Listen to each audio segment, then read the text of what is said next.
राधा स्वामी परम गुरु साहब जी महाराज के बचन फरमाया कि जिस तरह इंसान की जिंदगी के 3 हिस्से हैं, इसी तरह से जमीन की उम्र के भी 3 हिस्से हैं: बचपन, जवानी, बुढ़ापा। जब यह जमीन बच्ची थी तो इसके अंदर से कुछ कुछ पैदावार हुई। जब जवान हुई तो खूब अच्छी पैदावार होने लगी, और अब बुढ़ापा आया तो कम होने लगी है। इंसान हमेशा से इस जमीन पर पैदा होता और मरता रहता है। इस तरह से इस जमीन का भी अब मौका आने वाला है, यानी प्रलय आने वाली है।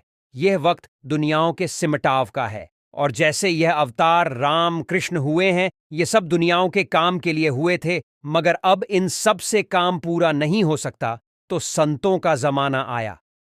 4 सितंबर 1920। हम चाहते हैं कि और ज्यादा सेवा अपनी जिंदगी में करें, लेकिन अगर मौज न हो तो हम क्या कर सकते हैं।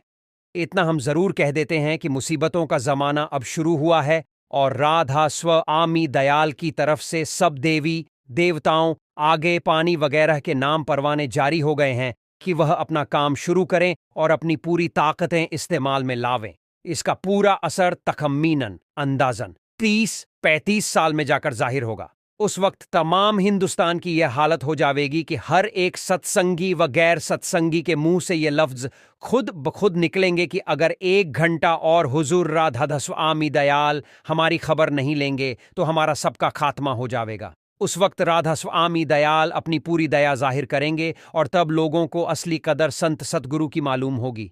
उस वक्त जो लोग पहले सत्संगी होंगे वह भींग जरूर जाएंगे, मगर तैरते अफ्लोट रहेंगे। उस वक्त सत्संगियों को इन 3 बातों का ख्याल रखने से बहुत मदद मिलेगी। अव्वल यथाशक्ति सुमिरन, ध्यान, भजन करना। दोयम आपस में गहरा इत्तेफाक और मोहब्बत रखनी, और एक दूसरे की मुसीबत में मदद करनी। स्वयं उस वक्त पर अगर संत सदगुरु उनके पास मौजूद हों तो उनकी, वरना मेजॉरिटी ऑफ सत्संगीस सत्संगियों की अक्सरियत की राय पर अमल करना, अपनी जाति राय को अमल में न लाना। 5 सितंबर 1920 फरमाया कि जिस तरह से दयालबाग में कारखाना व स्कूल जारी किए गए हैं, इसी तरह पर पहले हर एक सूबे में, फिर हर एक कमिश्नरी में, फिर हर एक जिले में, हत्ता कि यहां तक कि हर एक गांव में सत्संगियों की अलहदा अलहदा बस्ती गांव के बाहर इसी नमूने पर होगी। सितंबर 1920। मौत के मुताल्लिक बचन होते रहे। फरमाया कि जब बासना खत्म होती है तब मौत बाका होती है।